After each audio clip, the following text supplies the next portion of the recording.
introduce our speaker. I've known Tom for a number of years. We worked many camps together in the past, and it's a pleasure to welcome him back once again, Thomas Kearns. Thank you. Before we get into the fun part, and I share my thoughts with you, I'd like to take a moment of quietness to respect and honor those who 77 years ago, 44,000 people lost their lives on the beaches of Normandy. So let us take a moment in prayer and send blessings to them.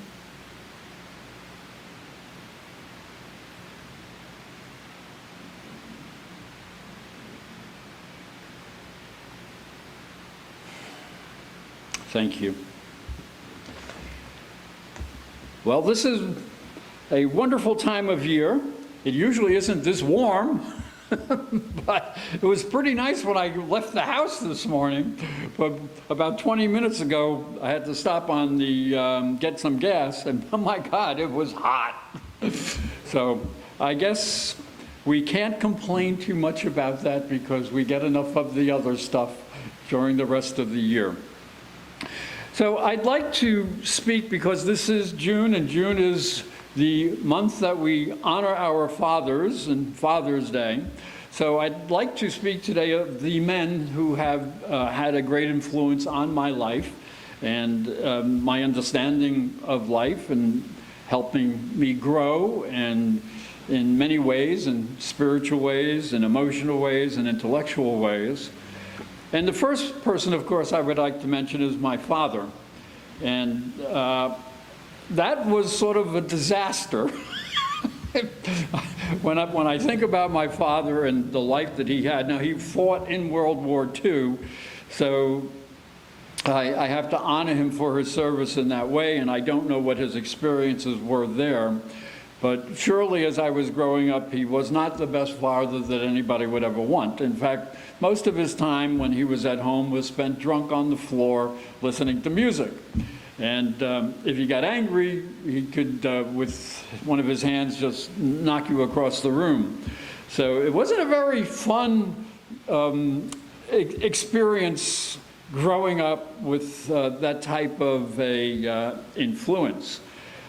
It's a very interesting thing, however, because all through my life, in my young adult life and in my teens, and even into my early 20s, I literally hated my father. That's a very difficult thing to live with. You know, and still to this day, when I see a movie or a TV show where there's a father and a son and they're playing ball or something like that, I start crying because that just opens up such a wound inside of me, because that is something I never experienced as a kid. I never had that type of reinforcement or love or companionship or anything like that. So there's such a sensitivity still inside of my heart on that. However, interestingly enough, my father, after he had passed away, and he passed away at a very early age, at the age of 49, which is really a shame, but of course he had his demons, I'm sure. When I got involved in spiritualism, actually before I got involved in spiritualism, it was about a year or two prior to moving to Rochester, and that's where I met my teacher, Harry. I was sort of meditating or praying, and I was laying on the floor listening to music. I wonder where I learned that. And I was looking out into the stars, out the window, and I was living in a place called Jamestown, New York, which was a real small little town, and I was out in the country, so you could really see the Milky Way. And all of a sudden, I was out there. So I didn't know what that was at that point in time, sort of like an astral experience. But when I went out into the stars, I saw a number of people. I wrote about this in my first book. I called it The Parade of Spirits. And literally, I kept on seeing spirits come up close to me. And it was just eye-to-eye contact. I couldn't see their faces. They were so close to me. I just kept on seeing, and it must have been, I thought thousands of different spirits came and I made contact with them. And again, I didn't even know what that was at that point in time. However, the last spirit that came and made contact with me was my father. So here he had been gone for numerous years, and I looked in his eyes, and he looked into my eyes, and for the first time as an adult, I loved him. It was just an unbelievable experience. Now, the reason for that is I had been going through a very painful time period in my life. I'd gone through a divorce. I'd moved to a new town. I didn't have any friends. I mean, I was really isolated and just so empty in my life. And here, without a word, in a moment, just the sight of looking into someone's eyes, that whole situation was healed. Unbelievable. And this is one of the experiences that I had that opened me to spirit. I mean, I really didn't understand what that was. I was brought up Catholic. That kind of stuff was the work of the devil. So I really didn't have a real positive framework to judge this by. But that was the first experience of a very profound nature that I had with spirit contact. And again, I must have seen thousands of spirits on that evening. The next person that I would like to mention is the Reverend Harry Bender. And he was so special, I wrote a book about him, my first book, The Art of the Mystic. And I had moved to Rochester out of Jamestown, and there were many reasons for that. I won't go into them right now. But I had a friend who was an astrologer. I had met this guy, and I was interested in astrology. And he kept on saying to me every time we got together, and this is over probably a year's time period, you got to go to the church and meet Harry. You got to go to the church and meet Harry. You got to go to the church and meet Harry. Well, after my upbringing as a Catholic and the way I felt about things and my experiences that I had had, there was no way I'm going to a church. Harry would say you'd have to drag him there with a logging chain type of thing. But one day I finally gave in and I went to the church. It was the Plymouth Spiritualist Church in Rochester, New York, where spiritualism was begun. Of course, I didn't know that at the time. But Harry was a very unusual man. And so I go into this church, and I sat in the last pew right next to the door. Because, when I was brought up, I was Catholic, and I was taught from a little child that if you went into another church, you were going to hell. If it wasn't a Catholic church. So I had all these, messages inside of my being. And all of this kind of stuff, if the Catholics did it, they were saints. If anybody else did it, they were devils.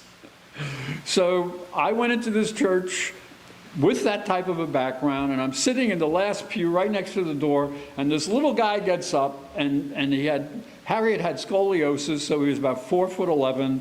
He had long hands and arms, hunchback, barrel chest, tiny waist, bow-legged, pigeon toe. Everything physical that could be wrong just about was wrong. So he gets up to walk over to the podium to start the service, and I go, "This is the work of the devil," and there he is. I mean, he was scary looking. Now, part of that was because my mother had been crippled all her life with arthritis, so I had grown up around that as well and had that fear as well. So Harry gets up, he goes behind the podium, starts the service, and of course they say prayers and they sing songs, and so I'm going, "Oh, this is a church service," And then Harry did a lecture, and it was just incredible, just something like I've never heard before in my life. In fact, it's in this book. And he talked about Genesis And he talked about the proof, using Genesis, proving that you are a spiritual being, and the law of mathematics. So it was the scientific type of an approach to understanding what you are as a being. And towards the end of the service, they did the messages. And of course, Harry would say to you, he was very lazy, he was a Pisces, so if he could get somebody else to do the work, he would. And he had about probably, 10, 15 mediums working. And there were about 40, 45 people in the church that day. And as I watched, all these mediums would walk up to the front, they'd turn around and give messages to people. And when I first saw this, I said, don't do that to me. I don't want it, the devil stuff. So as I'm listening, all the people are getting all these great messages. And so it was, where's mine? Give me one. I want to check this out a little bit more. So the whole service goes on, and we sing another song, and they take a collection, so I knew it was a church. That was definite. And Harry gets up to close the service. And now I'm like, I didn't get a message. And so Harry gets behind the podium, he goes, I'm going to close the service now, but before I do, I want to come to the young gentleman sitting in the last pew next to the door. He knew. And his message to me was, and this is the first message I ever got, as I am standing up here behind the podium speaking to you, I want you to know that I could be seated where you are, you could be standing where I am, and you could be giving me the message. Uncle Sam wants you. That was the first message I ever got. So Harry was incredibly special, and he brought me into my spiritual understanding. He helped me develop my spiritual abilities, and I owe him a great debt. But my story doesn't stop there.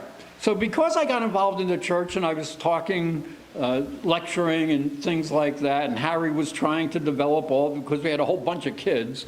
We had about 13 or 14 young people at that point, and we were all, being groomed by Harry. He was helping each one of us develop, and also Ruth Bender, his wife, as well. And so out of curiosity, I had my degree already, but I went back to SUNY to take a course in religious, world religions, because I was talking about religion. I wanted to understand more about religion. And so I took an undergraduate course with a fellow by the name of Tom Martland. And he had written a book, Religion as Art. And he used his book in that course. And he gave me just a fabulous, different approach towards religion and a deeper and wider understanding of religion. Because he was such a great guy. Now, I was in my probably early 30s. He was impressed by me because I was older than everybody else in the class. But as he once said to me, he said, Tom, you're older than all these kids, but you respect them. You would make a great professor. And so he invited me out to lunch because I came back to do another course. We went to the faculty club. And as we were sitting there, he said, Tom, and I had given him a copy of my book. He said, your book is great, and I just want you to know that when you speak, Tom, people say, and he's talking about academia, listen to that jerk. I'm an astrologer and a psychic, and I'm doing this stuff. So, and I said, well, I don't care about it. He says, slow down, let me finish. He said, Tom, what you need is a PhD. And I said, I'm 32, 33 years old. What the heck am I going to get a PhD? She says, well, I happen to be the chair of the graduate studies program in the philosophy department here. I'll get you in here. You'll finish your master's. And I just sat an honored chair at Syracuse University School of Religious Studies, and I will get you in there for your PhD if you so desire. And then, Tom, when you speak, people will say, listen to that jerk. But they will have to listen. So because of Tom, I was introduced to the understanding of the writings of Plato, Socrates. I also got involved in studying Buddhism in a technical sense. So one of the professors taught Oriental religions, and I just incredibly loved Buddhism, loved the philosophy of it. I think very much like spiritualism and its openness and its understanding of energy. And in fact, when they picked the Dalai Lama back in the day in Tibet, they would go to the local psychics and say, who do you think is the best candidate to be the next Dalai Lama? So they are very open to understanding the spirit energy as well. So from the Western philosophy, the ideas of Plato and Socrates, the theory of the forms, and Plato taught that there is a perfect form of everything. So if there's a tree someplace in the universe, there's a perfect tree that manifests through all other trees. But the Buddha had no such thing at all. In fact, he would not talk about metaphysical things. If people came to the Buddha and said, where did we come from? The Buddha would say not so. Don't even ask the question, because you'll never understand the answer until you become enlightened. And then you won't have to ask. You'll know. So become enlightened. Don't ask all these questions. They get in the way. Then I had the honor and really great privilege of hearing Joseph Campbell lecture, and he wrote a number of books on mythology, and I'm really very interested in mythology and how that mixes with religion, how that talks to the deeper nature of our being, of our spirit.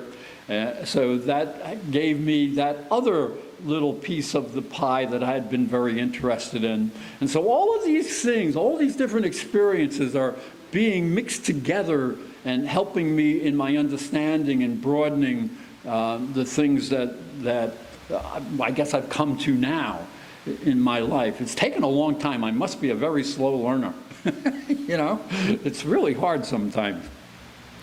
But Joseph Campbell, if you have ever seen any of his work, was just a fabulous man, just full of wonderful knowledge. And just when he presented, and I happened to see him at Skidmore College, which is outside of Albany in Saratoga, he just presents with so much love and so much caring that you're just spellbound by the energy. Heck with the information, just the energy is wonderful that he shares with people. Then the next person that I would like to thank is Bart Ehrman, and he had a great deal of influence on my second book, Light from Water. And Bart Ehrman is pretty famous guy, like Joseph Campbell, but in a different sense. He's one of the premier historians of religion of the New Testament and Old Testament in the world today. And he wrote numerous books. He's probably over 30 books, but I ran into him probably 10, 15 years ago and started reading his work. And what he does is he looks at the historical facts behind the New Testament and some of the other writings, some of the other stories, some of the other books. Now, interestingly, the New Testament is a selection of work. It is not a complete work.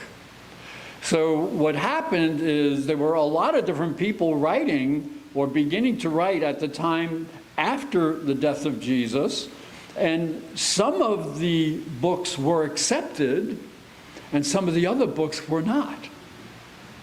So it's according to who was the bishop or the bishops, the councils at the time, They selected some of the writing, but left out a lot of the others. There's like the book of Revelations. There's a whole bunch of different books of Revelations, but there's only one in the New Testament. So just for that knowledge, to see that there was selective offerings of here's what we believe, but even though this was written at the same time, we don't like that. Well, why don't you like that? Well, Ehrman goes into some of that information. He also pulls apart some of the problems in the New Testament. And I do that as well in my own way, in a different way than he does it, in looking at the story of Jesus, and in particularly in the passion of Jesus. That is the most important part. Think of it this way. If Jesus doesn't die and get buried, he cannot raise from the dead. And if Jesus did not rise from the dead, then everything we've been taught is wrong. For 2,000 years, we've been taught the wrong thing. And so just as a small example, if you read the 4 different stories about the Passion, there are 4 totally different reports that contradict one another. Like, who found the tomb?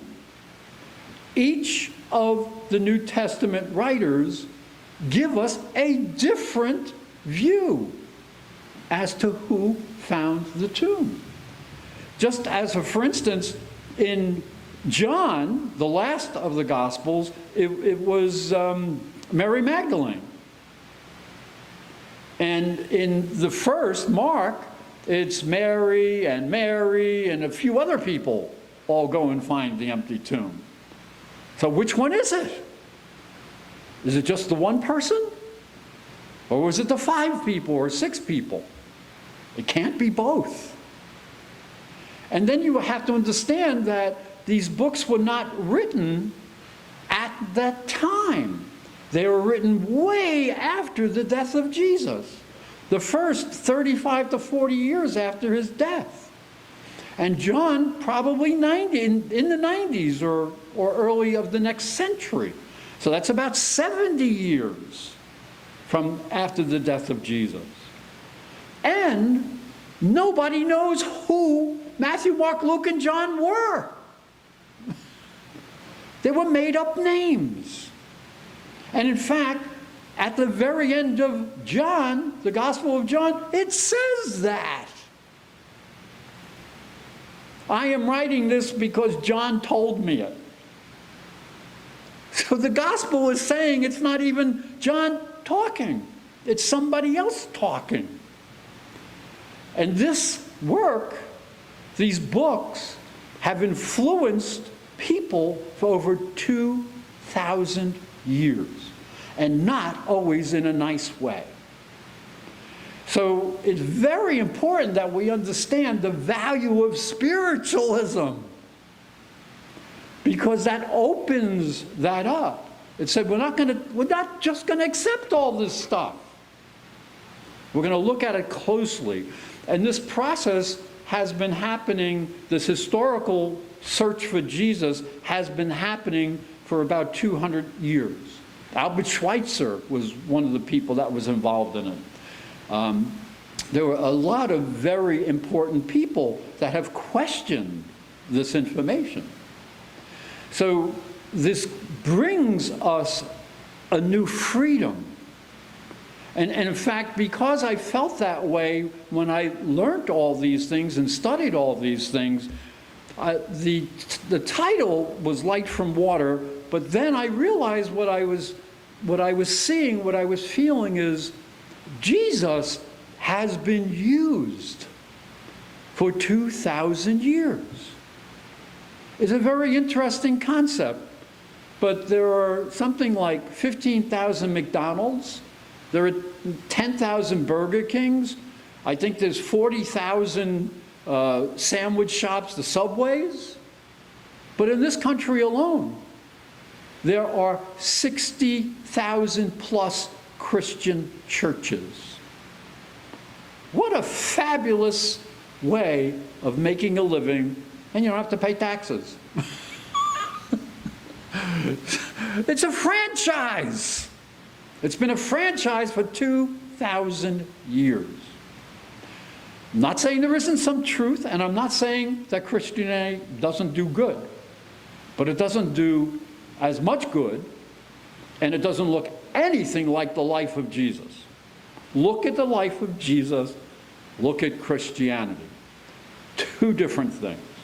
And the final person that I would like to mention, and this is someone new on my horizon, and I hope you'll take some time to look him up, is a fellow by the name of Jordan Peterson. He's a Canadian man, and he came into prominence only about 2 or 3 years ago because the Canadian government had passed some laws that were forcing people to use specific pronouns when talking about different people. And he stood up and said, there's no way I'm going to do that.